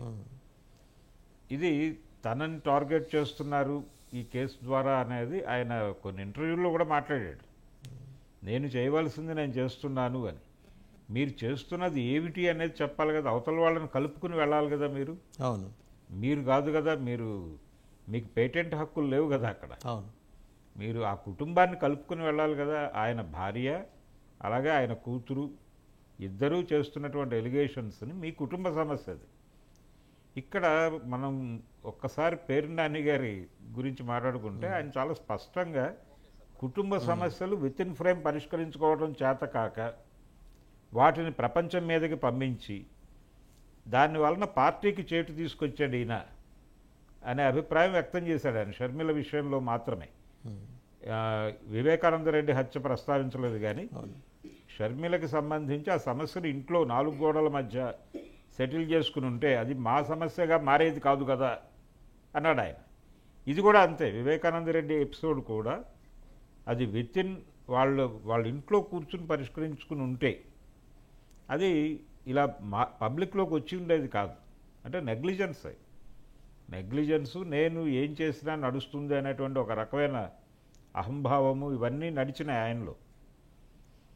అవి ఎవరో లీడ్ చేశారు, ఎవరో నడిపించారు, ఆయనకు కళ్ళకు గంతలు కట్టేశారు అని మాట్లాడుతున్నారు. కానీ ఆయనకు ఒక స్టడీ ఉండాలి కదా, సమాజం ఏమిటి, మనం ఎక్కడున్నాం, ఏం చేస్తున్నాం అనేది. అంటే ఆయన తరఫున సమాజాన్ని సజ్జల రామకృష్ణారెడ్డి గారు చదివేస్తున్నారని కదా అభిప్రాయం. అది సజ్జల రామకృష్ణారెడ్డి గారు అభిప్రాయాలు ప్రకటించాడు. అలాగే ఏ మంత్రికి కూడా ఎవరికీ అధికారం లేదు మాట్లాడటానికి అనే పరిస్థితి తీసుకొచ్చి ఎవరు మాట్లాడినా కానీ వేగ్గా ఏదో కాసేపు అవతల వాళ్ళని అంటే టార్గెట్ చేసి తిట్టి ఈయన మెప్పు పొందేటువంటి ప్రయత్నం చేశారు కొంతమంది, కొడాలి నాని లాంటి వాళ్ళు. సజ్జల రామకృష్ణారెడ్డి గారు సకల శాఖ మంత్రి అనేటువంటి ఒక టైటిల్ పొందాడు. ఈ సకల శాఖ మంత్రి అనేటువంటి టైటిల్ మాటున ఆయన కూడా ఒక రకంగా బలిపశువు అయ్యాడు. ఇప్పుడు ఎక్కడా కనిపించడం లేదు కదా ఆయన కూడా. ఆయన ఎక్కడున్నాడు అనేది తెలియదు. ఈ మధ్య 2-3 సందర్భాల్లో చాలా కొద్దిపాటి ప్రసంగాలు మాత్రమే చేస్తున్నాడు ఆయన. కానీ జగన్మోహన్ రెడ్డి గారు ఇప్పటికైనా సరే ఆయన చేయవలసిన పని రాష్ట్రంలో ఎక్కడ తప్పు జరిగితే, ఎక్కడ ఇబ్బంది జరిగితే అక్కడ యంత్రాంగాన్ని కదిలించడం కోసం అక్కడ ఉద్యమం చేయాలి తప్ప ఆయన ఇంకేదో చేస్తాను అనేటువంటి ప్రోగ్రాం తీసుకోవడంలోనే అక్కడ వదిలేస్తున్నాడు. అంటే ఆయన గ్రౌండ్ను వదిలేస్తున్నాడు. నేల విడిచి సాము చేసేటువంటి ప్రయత్నం ఇదంతా. మీరు అసెంబ్లీలోకి వెళ్ళండి, కూర్చోండి. యాక్టివ్ అపోజిషన్ అనే పాత్ర కాదు ఇప్పుడు ఆయన చేయవలసింది. యాక్టివ్ అపోజిషన్ అనే పేరుతో ప్రభుత్వం తీసుకున్న ప్రతి నిర్ణయానికి అడ్డుపడిపోవటం చేస్తే ప్రజలు మళ్ళీ పక్క పెడతారండి. ఇప్పటికైనా సరే తను ఏ సెక్షన్స్ని అయితే నెగ్లెక్ట్ చేశాడో అధికారంలో ఉండగా వాళ్ళని దగ్గరికి చేర్చుకోవడానికి ఏం చేయాలనేది ఆలోచించాలి ఆయన. మాస్టర్ క్లాస్లో తీవ్రమైన వ్యతిరేకత ఉంది ఆయన మీద. అందులో రెడ్లు కూడా ఉన్నారు. రెడ్లు దగ్గర 60-70% వ్యతిరేకించారని. అదే మీరు ఎప్పుడైతే మీరు తీసుకున్నటువంటి నిర్ణయాలు ఆధిపత్య కులాలనండి లేకపోతే ఆ ఏరియాలో ఇబ్బంది కలిగించాడు ఆయన. ఆ కలిగించడం వల్ల ఏం జరిగిందంటే వాళ్ళు పక్కకి జరగటం మాత్రమే కాదు, నువ్వు సెక్యూర్ చేసుకున్నటువంటి ఓటు బ్యాంక్ని వాళ్ళు మేనేజ్ చేయగలిగారు. ఇంకొకటి, కొన్ని సర్వేలు చాలా స్పష్టంగా జగన్మోహన్ రెడ్డి గెలిచేస్తున్నాడని చెప్పాయి. ఆరామస్థాన్ లాంటి సర్వేలు ఎక్కడి నుంచి చెప్పగలిగారు? వాళ్ళకున్నటువంటి సోర్స్ ఏమిటి? జనం వాళ్ళని మిస్లీడ్ చేశారు. ఎవరు ఏ ఓట్ బ్యాంక్ అయితే జగన్ సెక్యూర్ చేసుకున్నాడో ఆ ఓట్ బ్యాంకు వీళ్లతో ఓపెన్గా మాట్లాడితే మనకు అందేటువంటి సంక్షేమ ఫలాలు అందవేమో అనే ఉద్దేశంతో మాట్లాడిన మాటల నుంచి దాన్ని సోర్స్గా తీసుకుని వాళ్ళు ఒక సర్వే రిపోర్టుగా ప్రకటించేశారు పాపం. ఇది ఒక కన్ఫ్యూజన్ నడిచింది ఆ టైంలో. ఆ కన్ఫ్యూజన్ వలన ఆరామస్థాన్ లాంటి వాళ్ళు క్రెడిబిలిటీ కోల్పోయారు. ఈ పరిస్థితిని అర్థం చేసుకోవాలి. ఇప్పుడు ఆయన కూర్చొని రివ్యూ చేసుకోవాలి కదా. మనం సెక్యూర్ చేసుకుని సూట్ కేసులో పెట్టుకున్నాం మీటర్లు నొక్కటం ద్వారా. ఈ మీటలు నొక్కటం ద్వారా మనం సెక్యూర్ చేసుకున్న ఓటు బ్యాంకుని ఆ సూట్ కేసు తాళం మన జేబులోనే ఉంది, కానీ కింద నుంచి ఎవరో తీసుకెళ్ళిపోయారు. ఆ తీసుకెళ్ళటానికి దారి తీసిన పరిస్థితులు ఏమిటి అనేది చెక్ చేసుకోవాలి కదా. తను అధికారంలో ఉండగా తీసుకున్న ప్రతి నిర్ణయాన్ని చెక్ చేసుకోవాల్సిన అవసరం ఉంది ఆయన. ఇప్పుడు ఆయన కేవలం ప్రభుత్వం మీద దాడి చేసుకుంటూ వెళ్ళిపోతే ప్రజలు నా వెనకాల వచ్చేస్తారు అనుకుంటున్నాడు. అది తప్పు. మరింతగా కన్సాలిడేట్ అవుతారు వాళ్ళు, మరింత భయపడతారు. వాళ్ళలో భయాన్ని కలిగించడం కాదు ఇప్పుడు ఆయన చేయవలసింది, భద్రతని తను నేను తెలుసుకున్నాను, నాకు అర్థమైంది, మీరు ఎందుకు నన్ను పక్కన కూర్చోబెట్టారో నాకు అర్థమైంది, కాబట్టి నేను సానుకూలంగానే వ్యవహరిస్తాను అన్న ఇండికేషన్ ఇవ్వగలగాలి ఆయన. ఆయన ఏమనుకుంటున్నాడు, పాత మోసధోరణిలో ప్రతిపక్షం అంటే పోరాడాలి, ప్రశ్నించాలి అనుకుంటున్నాడు. అది కాదు. అది ముందు ఆ మైండ్ సెట్ మార్చుకోకపోతే జగన్మోహన్ రెడ్డి గారు వచ్చే ఎన్నికల్లో కూడా ప్రభావం చూపించడం కష్టంగా మారేటువంటి పరిస్థితి అయితే ఉంటుంది డెఫినెట్గా. రైట్. మనం ఇద్దరు మహిళల గురించి మాట్లాడుకున్నాం. ఇంకో మూడో మహిళ అంటే రకరకాల కారణాల వల్ల వాళ్ళు వివాదాల్లోకి వెళ్ళారు. ఇప్పుడు ఈమె కూడా శ్రీరెడ్డి మీద కర్నూలు పోలీస్ స్టేషన్లో కేసు నమోదవటం. ఆవిడేమో సరే ఇప్పటి వరకు పడినవన్నీ చాలు, తెలుగుదేశం పార్టీలో చేరాలనుకుంటున్నట్టు ఆవిడ పంపించారట, ఒక అధికార పార్టీ ఎమ్మెల్యే ద్వారా వర్తమానం పంపించారు. లేదు, అది లీక్ అయిన వార్తలు పంపించారట. మరి ఆవిడ నిజంగానే జాయిన్ అవుతుందా, లేకపోతే షీఈస్ కమిటెడ్ ఫర్ వైఎస్ఆర్? ఎందుకంటే ఆమె వైఎస్ఆర్సీపీ నుంచి అధికార ప్రతినిధి కాదు, ఏమీ కాదు. పొరుగు రాష్ట్రం వెళ్ళి ఆవిడ తన కెరీర్కి సంబంధించిన కార్యక్రమాలు ఆవిడ చేసుకుంటున్నారు. సినిమాల్లో నటించడం, ఇంకా ఇతరత్ర టీవీ షోస్ అవి చేసుకుంటున్నారు. ఆవిడని అంతగా టార్గెట్ చేయాల్సిన అవసరం ఎందుకు వచ్చిందని చూస్తే, ఇప్పుడు క్రిటిసిజం వేరును పదప్రయోగంలో వాడే పదజాలం వేరు. ఆ పదజాలమే ఆమెని ఈ దీంట్లోకి నెట్టేసిందా? ఎందుకంటే ఆ కేసును గవర్నమెంట్ చాలా సీరియస్గా తీసుకోవాలని అనుకుందిట. ఈ రోజున కొత్తగా కాదండి, మొదటి నుంచి అంతే. ఆవిడ వ్యవహార శైలి చాలా కాలంగా ఇబ్బందికరంగా తయారైంది అనేది మీరు ఆవిడ పవన్ కళ్యాణ్ని టార్గెట్ చేస్తూ సోషల్ మీడియా ప్లాట్ఫామ్స్ మీద ఆవిడ చెలరేగిపోవటం మనకు తెలుసు స్పష్టంగా.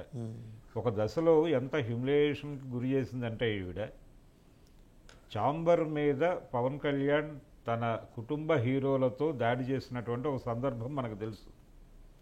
ఆ దాడి చేసిన సందర్భంగా ఆయన నిలదీసింది ఏమిటి, సినిమా ఇండస్ట్రీకి సంబంధించినటువంటి మా కావచ్చు, మరొక ఆర్గనైజేషన్ కావచ్చు, ఆయన ప్రధానంగా ఆ రోజున చాంబర్ మీదకి వెళ్ళి నిలదీసినటువంటిది ఏమిటంటే, మా దగ్గర అంటే మా ఫ్యామిలీలో ఇంతమంది క్రౌడ్ పుల్లర్స్ ఉన్నారు, అయినప్పటికీ మా మీద దాడి జరుగుతుంటే, వ్యక్తిత్వ హననం జరుగుతుంటే, మా పర్సనల్ ఏరియాలోకి వచ్చి ఇష్టం వచ్చినట్టు మాట్లాడుతుంటే ఎవరూ స్పందించడం లేదేమిటి? అధికారికంగా స్పందించాలి కదా, మా ఖండించాలి కదా, ఎందుకు ఖండించడం లేదు అని నిలదీయటం కోసం వెళ్ళేటప్పుడు శివాజీ రాజా ఇన్ఛార్జిగా ఉన్నాడు. ఆయనకి పవన్ కళ్యాణ్కి కొంత ఘర్షణ జరిగింది ఆ రోజు. ఈ జరిగిన సందర్భము అరవింద్ గారు కలగజేసుకుని మొత్తానికి ఆ సమస్యను అక్కడికి పరిష్కరించి ఈయన వెనక్కి తీసుకొచ్చాడు. ఆ రోజు నుంచి శ్రీరెడ్డి మరింత రెచ్చిపోవటం మనం చూసాం. అలాగే తను ఎవరిని టార్గెట్ చేయాలన్న విమర్శకు ఒక పద్ధతి ఉంటుందండి.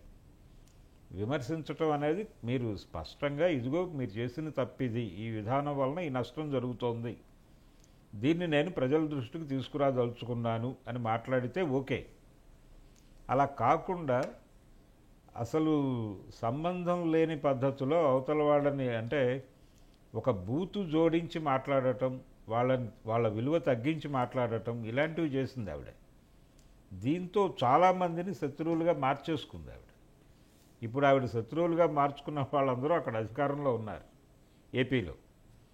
ఇప్పుడు ఎలా హ్యాండిల్ చేయాలి, స్టాండ్ మార్చేస్తే సరిపోతుందా? ఇది కూడా ఒక స్పెక్యులేటివ్ స్టోరీనే. ఇప్పుడు బయటకు వచ్చింది కూడా అధికారిక సమాచారం ఏం కాదు. ఆవిడ ఒక ప్రయత్నం మొదలుపెట్టింది అనేది ఎస్టాబ్లిష్ చేస్తూ వచ్చిన కథనమే. ఎవరినో అప్రోచ్ అయ్యారు ఆవిడ, ఆ అప్రోచ్ అయినటువంటి వాళ్ళు దీని గురించి ఆలోచిస్తున్నారు అన్న టోన్లో. అంటే ఆవిడ వైసీపీగా ఎప్పుడూ లేరు, వైసీపీ అధికార ప్రతినిధిగా కూడా లేదు ఆవిడ.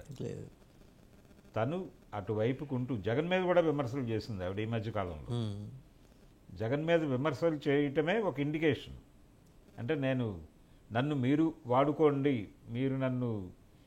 మీరు గనక నాకు ప్రోత్సాహాన్ని అందిస్తే నేను జగన్ మీద దాడి చేయగలను అనే ఒక ఇండికేషన్ పంపించింది ఆవిడ జగన్మోహన్ రెడ్డి. పర్టికులర్గా ఎలక్షన్ రిజల్ట్స్ వచ్చిన తర్వాత జగన్ని టార్గెట్ చేస్తూ ఆవిడ చాలా ట్వీట్స్ చేస్తూ ఒక ఇండికేషన్ ఇచ్చారు ఆవిడ స్పష్టంగా, బాబు మీరు ఈయన మీద దాడి చేయడానికి నేనున్నాను ఇక్కడ, నన్ను కొంచెం మీరు ప్రోత్సహించండి అని. అందులో భాగంగానే ఇప్పుడు వచ్చిన వార్త కూడా ఒక ఇండికేషన్ తప్ప ఈవిడ్ని అక్కడ అధికార ప్రతినిధిగానో మరొక పదవిలోకి తీసుకుని వాళ్ళు ఎంటర్టైన్ చేస్తారా లేదా అనేది కన్ఫ్యూజనే. అటువంటిది ఏమి ఉండదు. డెఫినెట్గా సీరియస్ పొలిటికల్ ప్రయాణం ప్రారంభిస్తే ఆ పరిస్థితి వేరు. ఇప్పటి వరకు నేను చేసినటువంటి యుద్ధం వేరు. ఇప్పుడు నేను సీరియస్గా ప్రజాక్షేత్రంలో నిలబడి పనిచేయదలుచుకున్నాను, పోరాడదలుచుకున్నాను అనుకుని ఆవిడ బహిరంగంగా ఒక ప్రకటన చేసి ఒక ప్రెస్ మీట్ పెట్టి మాట్లాడి రాజకీయంగా ముందుకు కదిలితే ఆ వ్యవహారం వేరు. ఇప్పటికీ ఆవిడ షాడో యుద్ధమే చేస్తున్నారు. సోషల్ మీడియా వారియర్గా మాత్రమే ఉన్నారు ఆవిడ. అలా కుదరదు, అలా నడిచే వ్యవహారం కాదు. ఇక అంటే ఒకసారి మళ్ళీ వైసీపీ విషయానికి వస్తే జయరాం రమేష్ ఒక ట్వీట్ చేశారు వైసీపీ గురించి. ఏంటి ఆయన వాళ్ళ మధ్య మరి మ్యూచువల్ అండర్స్టాండింగో ఏమిటో తెలియదు కాంగ్రెస్కి వైసీపీ మధ్య. ఇది కూడా నేషనల్ మీడియా ప్రస్తావన చేసిన కథనమే. బీహార్కి ప్రత్యేక ప్యాకేజ్ కావాలని జేడీయూ డిమాండ్ చేసింది, ఏపీకి ప్రత్యేక హోదా కావాలని చెప్పి విజయసాయిరెడ్డి డిమాండ్ చేశారు, కానీ టీడీపీ మాత్రం అడగలేదని చెప్పి జయరాం రమేష్ ట్వీట్ చేశారు. ఇది నేషనల్ మీడియా అబ్జర్వేషన్ రీడింగ్ ఏంటంటే ఇదంతా వైసీపీకి కాంగ్రెస్ హోదా కట్టబెట్టేందుకు ప్రయత్నం చేస్తుంది, వాళ్ళిద్దరి మధ్య ఏదో అండర్స్టాండింగ్ కుదరబోతోంది. అటువంటి ప్రమాదం ఏమన్నా జరిగే అవకాశం ఉంది? వైసీపీకి కాంగ్రెస్ హోదా అంటే ఒక ప్రత్యేకంగా వైసీపీని ఇలా జాకీ పెట్టి లేపే ప్రయత్నం కాంగ్రెస్ చేస్తుంది అనేది జయరాం రమేష్ ఒక అంచనాకు వచ్చి మాట్లాడుతున్నాడు. ప్రత్యేక హోదా గురించి టీడీపీ ఎందుకు మాట్లాడలేదు అంటాడు ఆయన. టీడీపీ ఎందుకు మాట్లాడటం లేదు అనేది టీడీపీని నేరుగా ప్రశ్నించవచ్చు. మీరు ఎందుకు లేరు అని. రెండోది, ఆయనకు పరిచయాలు ఉన్న వ్యక్తులే వాళ్ళందరూ. ఆయనకు తెలియని వ్యక్తులేం కాదు, ఆయనకు తెలియని పార్టీ కాదు అది. కాబట్టి అటు వెళ్ళి ఆయన అటువైపు నుంచి వాళ్ళతో మాట్లాడి ఇప్పుడు కదా మనం సీరియస్గా డిమాండ్ చేయవలసింది. జగన్మోహన్ రెడ్డి ఒక మాట అన్నాడు ఈ ప్రత్యేక హోదాకు సంబంధించి. ఆయన ఓడిపోయిన సందర్భంలో మొదటిసారి మీడియా ముందుకు వచ్చినప్పుడు గత ఎన్నికల్లో భారతీయ జనతా పార్టీకి చాలా అధిక సంఖ్యాకులు మద్దతు ప్రకటించారు, అలాగే ఎక్కువ సీట్లు గెలుచుకుంది ఆ పార్టీ.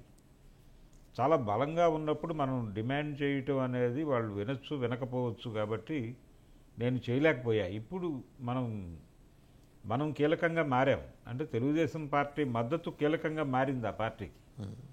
కాబట్టి ఇప్పుడు అవకాశం ఉంది ఆయనకి డిమాండ్ చేసి సాధించుకోవటానికి. అది ఏవైనా సాధించుకోగలరా చంద్రబాబు అనేది చూడాల్సి ఉంటుంది అని ఒక మాట వాడాడు. అదే స్టాండ్ జయరాం రమేష్ తెలుగుదేశం పార్టీతో మాట్లాడవచ్చు. అవకాశం దొరికింది మనకి, ఈ అవకాశాన్ని వినియోగించుకోవటానికి ఏమి ఇబ్బందులు ఉన్నాయి చంద్రబాబు నాయుడుకి అనే దాని మీద మాట్లాడవచ్చు అంతే తప్ప. రెండోది, పవన్ కళ్యాణ్ ప్రామిస్ చేసి ఉన్నాడు, నేను డెఫినెట్గా దీని మీద కేంద్రంతో మాట్లాడతాను అని చాలా ఎన్నికల సభల్లో మాట్లాడాడు. ఆయనకి ఒకసారి గుర్తు చేసి కదలండి అని చెప్పచ్చు అంతే తప్ప ఈ ఏరియాలో మళ్ళీ ఆయన ఇంకొక స్టాండ్ తీసుకుని ఇంకెవరినో లేపటానికి, మీరు అన్నట్టు ఎన్డీఏ దీన్ని ప్రోత్సహిస్తోందంటే వైఎస్ఆర్ పార్టీని ఉనికిలో ఉంచడం అనేది వాళ్ళ అవసరం. కాంగ్రెస్ పార్టీని కంట్రోల్ చేయడం కోసం వైసీపీ మనగడే బీజేపీ భవిష్యత్ అవసరం, వాళ్ళ అవసరం అంటే. ఇప్పుడు ఇందాక మనం మాట్లాడుకున్నాం, ఆయన నేను ధర్నా చేస్తాను, ప్రపంచంలో ఉన్న పార్టీలన్నీ వచ్చి నాకు మద్దతు ప్రకటించాలి అన్నప్పుడు నువ్వు ఏ రోజున ఐక్య సంఘటన గురించి ఆలోచించలేదు. యుద్ధంలో ఐక్య సంఘటన అనేది చాలా కీలకం అనే విషయం ఆయనకు తెలియదు జగన్మోహన్ రెడ్డికి. ఇప్పుడు సడన్గా గుర్తొచ్చింది. అంటే ఆయన నేర్చుకున్న యుద్ధతంత్రంలో వాళ్ళ టీచర్స్ అది చెప్పుండరు, ఆ ఎలిమెంట్ మిస్ చేసి ఉంటారు. యుద్ధతంత్రంలో ఐక్య సంఘటన అనేది చాలా కీలకమైన పాత్ర పోషిస్తుంది అనేది ప్రాథమికంగా చెప్తారు. అది ఆయనకు తెలియకపోవడం వల్లనే నష్టం జరుగుతోంది. అయితే ఈ పరిస్థితిలో ఇప్పుడు కాంగ్రెస్ పార్టీ ఆయన్ని అంటే ఇండియా కూటమికి నాయకత్వం వహిస్తున్నటువంటి కాంగ్రెస్ పార్టీ ఈయన ధర్నాన్ని ఎలా చూస్తుంది అనేది మనం మాట్లాడుకున్నాం ఇందాక. ఇదే కాంటెక్స్ట్లో ఇప్పుడు భారతీయ జనతా పార్టీ ఇతని ఉనికి కోరుకుంటోంది. ఇతని ఉనికి అక్కడ ఉంటేనే కాంగ్రెస్ని కట్టడి చేయటం. భారతీయ జనతా పార్టీ ఏ రాష్ట్రాన్నైనా సరే, ఏ పార్టీనైనా సరే ఎంపీల కొలబద్దతోనే చూస్తుంది. పార్లమెంటులో వీళ్ళ వలన మనకు ఒనగూడు ప్రయోజనమేమి అనేది మాత్రమే వాళ్ళ స్కేల్. ఆ స్కేల్తోనే వాళ్ళు ఎవరినైనా కొలుస్తారు. కేసీఆర్ని అయినా అలాగే కొలుస్తారు, జగన్మోహన్ రెడ్డిని అయినా అలాగే కొలుస్తారు. కాంగ్రెస్కి అవకాశం లేకుండా చేయాలి. అన్ని ఏరియాల్లోనూ వాళ్ళని బ్లాక్ చేయాలి. ఆ బ్లాక్ చేయడానికి ఉపయోగపడే వాళ్ళందరికీ వీళ్ళు సహకారం అందిస్తారు. అందులో భాగంగానే జగన్మోహన్ రెడ్డితో వాళ్ళు సన్నిహితంగా ఉండే ప్రయత్నము చేస్తారు. డెఫినెట్గా అతన్ని కొంచెం ఎంకరేజ్ చేస్తారు, అతన్ని ఇబ్బంది పెట్టరు. అలాగే ఇంకొక అవసరం ఉంది వాళ్ళకి జగన్మోహన్ రెడ్డితో.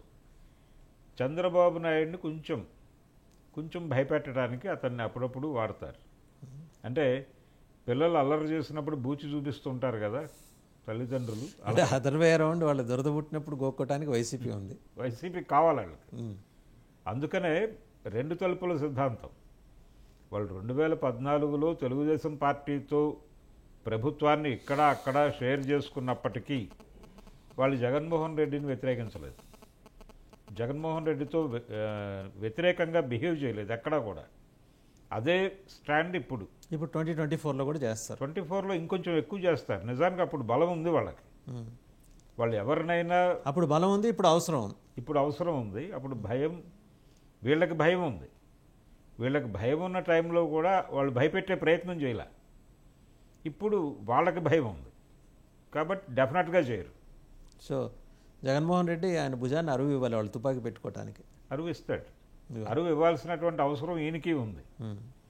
అందుకనే కొంచెం లైన్ దాటి మాట్లాడుతున్నాడు. ఇప్పుడు ఆ ఢిల్లీ కార్యక్రమం కూడా వాళ్ళ దృష్టిని ఆకర్షించడానికా లేకపోతే వాళ్ళు అనుమతి తీసుకొని పెడుతున్నాడు అనే సందేహం కూడా ఉందని నేషనల్ మీడియా రాసింది. అనుమతి కాదు కానీ ప్రోగ్రామ్ ఇంటిమేట్ చేశాడు ఆయన. అదే అనుమతి అనే కాదు కానీ అంటే విజయసాయి రెడ్డి అక్కడ ప్రెస్ మీట్ పెట్టినప్పుడే ఢిల్లీలో మాట్లాడాడు ఆయన. ఈ మాట్లాడిన సందర్భంగాను మేము ఇతర పార్టీలని పిలుస్తున్నాము, ఇతర పార్టీలన్నింటినీ పిలుస్తున్నాము, మొత్తం దేశంలో ఉన్నటువంటి అన్ని పార్టీలు దీని గురించి స్పందించాల్సిన అవసరం ఉంది. ఈ మాట్లాడటంలోనే ఒక సూచన ఉంది, అయ్యా మమ్మల్ని మీరు సాదుకోకపోతే మేము రోడ్డు ఎక్కాల్సి ఉంటుంది అని. అదేం లేదు అని చెప్పి రేపు పొద్దున కలవటానికి అనుమతిస్తారు. వెళ్ళి ఈయన ఒక విజ్ఞాపన పత్రం ఇస్తాడు. దీంతోపాటు అంటే ఈ వీడియోస్ అన్నీ కలెక్ట్ చేసి ఒక విజువల్ ప్రజెంటేషన్కి సంబంధించి ఒక సీడీయో మరొకటో ఒక పెన్ డ్రైవో హార్డ్ డిస్కో తీసుకెళ్ళి ప్రధానికి, హోంమంత్రికి, అలాగే రాష్ట్రపతికి కూడా ఇచ్చేటువంటి అవకాశం ఉంది. ఇది జాతీయ మీడియాని అట్రాక్ట్ చేయటము, జాతీయ స్థాయిలో తనకున్నటువంటి కెపాసిటీని రాష్ట్రంలో ఉన్నటువంటి క్యాడర్కి అర్థం చేయించడానికి ఆయన కష్టం ఆయన పడుతున్నాడు. కానీ అది దానివలన ఆయన పొందే ప్రయోజనం చాలా తక్కువే. ఆయన గ్రౌండ్లో ఉండి దెబ్బలాడితే మాత్రమే ఆయనకి విజయం చేకూరుతుంది ఏ రోజుకైనా. థ్యాంక్ యూ భరద్వాజ్ గారు. So thank you very much. చూసాం కదా, అంటే మొత్తం 4-5 విభిన్న అంశాలు, వాటన్నిటి మీద సమగ్రంగా అనాలిసిస్ ఇచ్చారు. 3 మహిళలు, ఒక ఆవిడ ఐఏఎస్ ఆఫీసరు, ఆవిడ వివాదాస్పద వ్యాఖ్య చేశారు, ఎక్కడ రిపెంటెన్స్ స్టోన్ లేదా దాంట్లో చేసిందంటూ కూడా. ఇంకో పక్క శాంతి కుమారి గారు, ఆవిడ నా కుటుంబ వ్యవహారాలు ఎందుకు మీరు అభియోగ పత్రాలు నమోదు చేస్తారని ఆవిడ నిలదీస్తారు. మరోపక్క శ్రీరెడ్డి, ఇన్నాళ్ళు నోరు పారేసుకుని వాళ్ళు నోరు కట్టేసుకుని కూర్చోవలసిన పరిస్థితి ఏర్పడింది. 3 విభిన్న నేపథ్యాలు, విభిన్న దృక్పథాలు. బట్ ఈరోజు they have drawn the attention of the people towards them. దాని మీద సమగ్రంగా విశ్లేషణ చేశారు. అలాగే మసూద్ రావు అనే ఒక పోలీస్ ఆఫీసర్ని ఈరోజు జగన్మోహన్ రెడ్డి గారు బాగా హైలైట్ చేశారు. డెమోక్రసీలో ఉన్నాం అనే విషయం మసూద్ రావుకి చెప్తూ ఆయన కూడా గుర్తు చేసుకున్నారు, మనం కూడా డెమోక్రసీలోనే ఉన్నాం, ఇంతకుముందు 5 ఏళ్ళు కూడా డెమోక్రసీ ఉన్నప్పటికీ అందులో లేవనే విషయాన్ని గుర్తు చేసుకుంటూ ఇప్పుడు గుర్తు చేసుకున్నారు ఆ విషయాన్ని. సో ఇది ఈరోజు బరాబర్ with Bharadwaj. Thank you very much sir.